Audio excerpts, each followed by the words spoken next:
Hi guys, Derek here from Freedom Fellowship here in Lower Hutt, Wellington. Hope you guys are having a fantastic evening. So I just want to do a short video in regards to helping Christians have a look at exactly what they've been taught.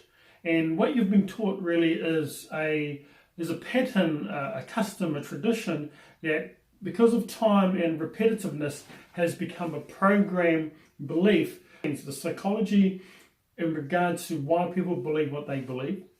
And number two, you must have three particular tools to help you discover exactly what you believe. Because Christianity, to some degree, or any religion, see, people are always wanting to belong to whatever it is. And because of that inbuilt concept, that's a natural progression for us to actually, want to believe. And that's a good thing because the Creator put it in us. But the problem is that man-made religions and theories can cause thousands and millions of people to actually follow a system or be part of a belief that's not necessarily factual. It was Egyptian god Horus, I think, then the Greek god Mitra, and maybe an Indian god, which was Krishna, all had that birthday on the 25th. Then Jesus was the last one to have his birthday on the 25th. Now, I want you to stop there. Does that really matter? I mean, does it matter to you that Jesus is not the original person or God who had his birthday on the 25th? And there were three other gods as well before Jesus who had the same day, the same birthday. And they also had 12 disciples, and they were born of a virgin.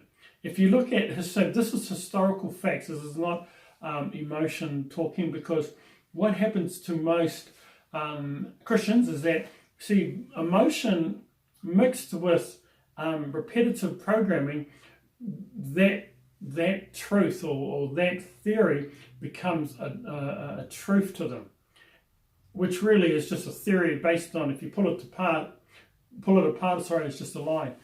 So that, by me saying that now in regards to Jesus actually being the last of three other gods who have the identical same story, I mean, you got to ask yourself, which one's telling the truth? The first one, the one in the middle, or the last one? Well, I would say the first one, who was born of a virgin, the birthday was on the 25th, and they had 12 disciples, was the Egyptian god Horus. Had the same, so I think the gods after Horus were following him. So if Jesus was the last one, okay, so I don't want to get too much into that, because my goal is to help you Christians come to an understanding. And one major understanding I think is very important that you've got to really have a look at is that, and I said this to on a debate panel, I said the question was this: who gave the Roman Empire permission to put their New Testament Christian Bible and attach it to the Tanakh, the Hebrew Bible?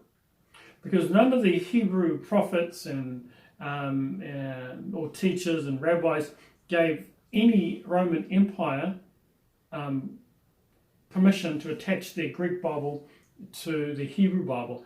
And me saying that to you now, you as a Christian, you're most likely thinking, what the heck is this guy talking about? I'll get straight to the point. There is no new and old covenant. There is a new covenant, which is in Jeremiah 31 verse 33. And the Creator says, in that day, the new covenant is, I will write the Torah on their hearts and mind, forgive their sins and remember their sins no more. So that's a specific new covenant being testament in Jeremiah 31 verse 33. And by the way, so what I mean by the Greek Bible is that the Roman Empire invented a book, and they invented a religious book, and by doing so, And I'll send you a link to some historians as well who've really studied historical facts and gone back and really looked at who exactly started Christianity. And if you're going to believe anybody, it's important to believe a historian who has no religious bias. So they're not discovering this information to prove a point to recruit people. They're literally studying information for the betterment of mankind, that we know exactly what happened. And keep the Torah if you want more. Bye bye.